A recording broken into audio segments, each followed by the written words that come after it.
영상 에세이 제21편 쇄신. 운전에 바빠 주유소에 들리지 않는다면?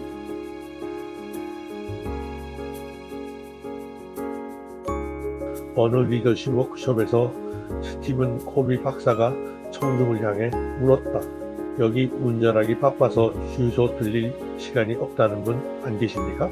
청중들은 모두 큰 소리로 웃었는데 그 중에는 가슴이 뜨끔한 사람들이 없지 않았을 겁니다.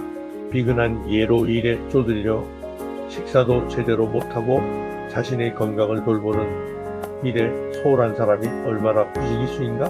몸이 건강만 건강인가? 마음과 몸이 하나라는 사실에 눈을 돌려보면 일이라든가 현안 문제에 매달려 정신적 건강이 피폐되어 가는 것을 방치하고 있는 일은 훨씬 더 많을 겁니다.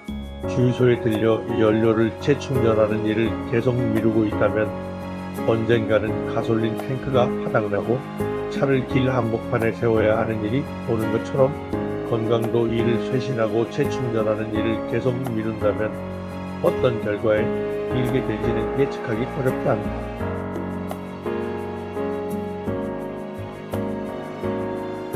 건강이라고 한마디로 표현하였지만 코비 박사는 자기 리더십의 명제로서 4가지 측면의 건강을 염두에 두고 일을 쇄신하라고 말한다. 신체적, 정신적, 영적 건강의 쇄신, 그리고 관계의 쇄신, 이렇게 4가지이다. 첫 번째는 정기적인 운동을 하는 것이다.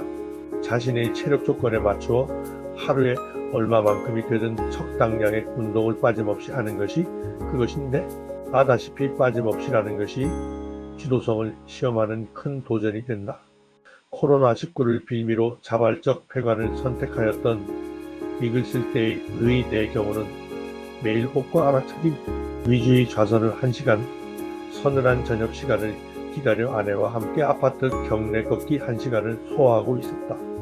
신체적 쇄신을 이루는 두 번째 노력은 영양소의 투입인데, 일반인의 경우 나이 40세가 넘어서면 체내에서 생성되지 않는 효소가 많다 하며 이 중 필수적인 효소, 미네랄 등은 외부에서 확보하여 투입해 주어야 한다는 것이다. 정신적 쇄신의 문제는 조금 더 복잡하다. 가솔린 탱크에 남은 연료의 양을 눈금으로 표시해주는 계기가 없기 때문이다. 이 탱크의 충전은 주로 독서와 글쓰기를 통하여 이루어진다. 이 주일에 몇 권의 책을 읽을 것인지 우선 정량적 목표를 설정하라. 그리고 나서 평소 읽고 싶었던 책의 리스트를 만들어 시작하라는 것이 쇄신을 위한 실질적 충고이다. 달라이 라마의 충고를 따라 적어도 1년에 한 번은 이전에 전혀 가보지 않았던 곳으로 여행을 떠나는 것, 또는 눈에 띄는 대로 리더십, 코칭 세미나 등에 참여하는 것 등도 정신적 쇄신을 위한 좋은 처방인데, 이 글 쓸 당시는 여행도 금기, 모임도 금기였으니 기약도 없이 팬데믹이 가라앉을 때를 기다려야 했었다.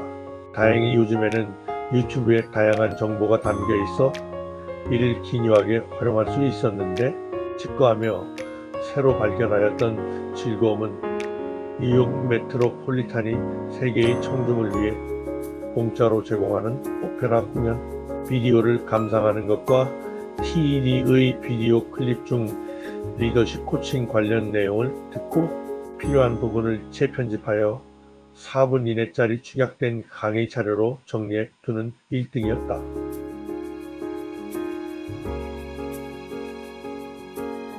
영적 쇄신을 이루기 위하여 종교인의 경우는 자신만의 시간을 갖고 명상, 기도 참선하며 또한 여러 가지 봉사 기회에 참여함으로써 자신의 영적 세계를 늘 새롭게 유지할 수 있다. 종교를 갖지 않은 사람이거나 참선 명상의 기회에 이르지 못한 사람의 경우는 자신의 사명서를 만들고 일을 새롭게 하는 1등을 영적 쇄신을 이루는 방법으로 채택할 수 있을 겁니다. 영상 에세이 7번째 삶의 나침반 만들기를 참조하기를 추천한다. 쇄신의 마지막이자 앞의 3가지 못지않게 중요한 분야는 관계의 쇄신인데, 이것은 나와 내게 소중한 타인 사이에 존재하는 신뢰의 잔고를 늘려나가는 작업.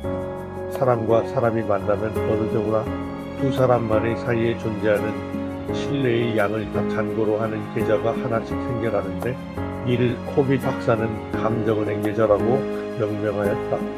상대방에 대한 친절, 배려, 호의, 약속을 하고 이를 지키는 것, 자신의 잘못에 대한 솔직하고 신속한 사과, 그 자리에 없는 제3자의 흉을 보지 않는 행위 등은 이 계좌에 예입하는 행위가 되고 그 반대는 인출이 된다. 관계의 쇄신이란 이 계좌에 뜻하지 않은 인출이 생기지 않았는지 늘 점검하고 끊임없이 예입하는 행위를 일컫는 것이다.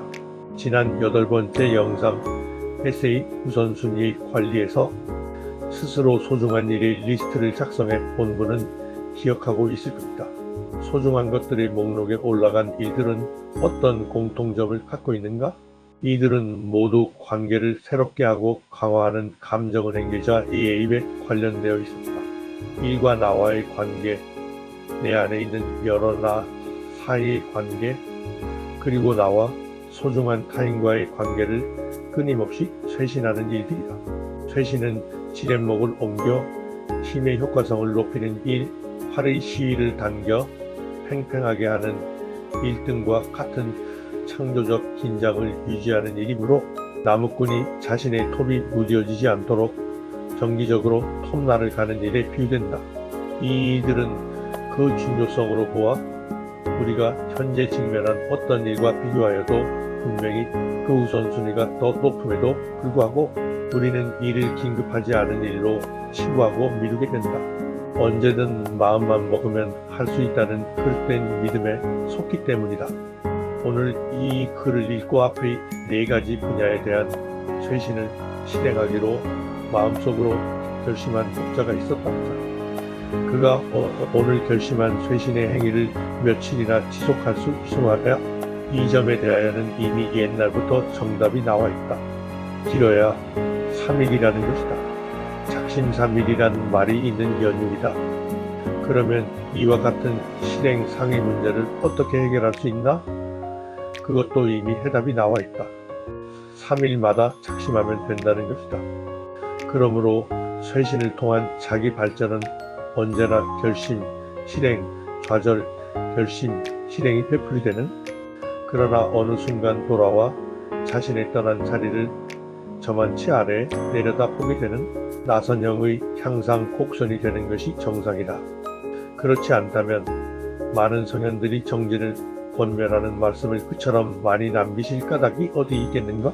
코칭 프로세스에 있어서도 고객으로 하여금 쇄신의 나선형 향상을 이루도록 정진을 이끌고 돕고 확인, 즉 리드, 헬프, 체크하는 일이 무엇보다 중요한 코치의 임무가 되면 물론이다.